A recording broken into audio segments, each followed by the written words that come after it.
sini saya ingin mempresentasikan tugas proyek video mengenai peran filsafat ilmu dalam memperkuat ilmu pendidikan. Kita akan membedah bagaimana hubungan timbal balik di antara keduanya secara runtut dan analitis.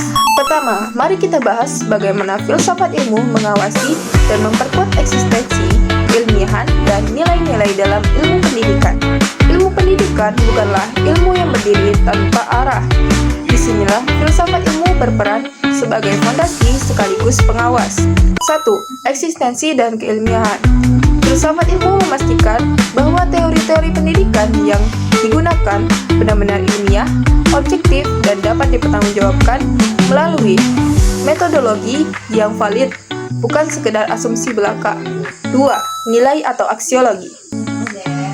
Filsafat ilmu menjaga agar ilmu pendidikan tetap mengedepankan nilai-nilai kemanusiaan, moralitas, dan etika, sehingga tujuan pendidikan itu sendiri tidak melenceng dari hakikat memanusiakan manusia. Kedua, hubungan ini bersifat timbal balik. Pendidikan yang bermakna dan bernilai turut memperkuat perkembangan filsafat ilmu. Pendidikan adalah laboratorium nyata tempat teori-teori filsafat diuji.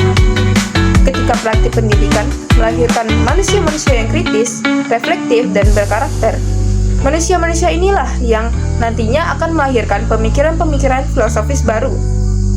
Dengan kata lain, tanpa adanya dinamika dan permasalahan di dunia pendidikan, perkembangan teori dalam filsafat ilmu akan kehilangan relevansi konstektualnya.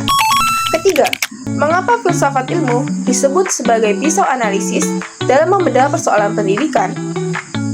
Kita dapat melihatnya dari 3 landasan utama. 1. Ontologi. Ontologi membedah apa yang menjadi objek kajian pendidikan. Misalnya, memahami hakikat peserta didik dan hakikat pendidik. 2. Epistemologi. Epistemologi membedah bagaimana cara memperoleh ilmu pendidikan tersebut. Hal ini berkaitan dengan penentuan kurikulum, metode mengajar, dan strategi pembelajaran yang paling efektif dan absah secara ilmiah. 3. Aksiologi. Aksiologi membedah untuk apa ilmu pendidikan itu diterapkan. Hal ini menjawab persoalan nilai kegunaan, moral, kebudayaan, dan karakter yang ingin dibentuk pada diri siswa. Keempat, contoh konkret penyerapan filsafat ilmu dapat kita lihat nyata dalam kurikulum merdeka yang saat ini diterapkan di Indonesia.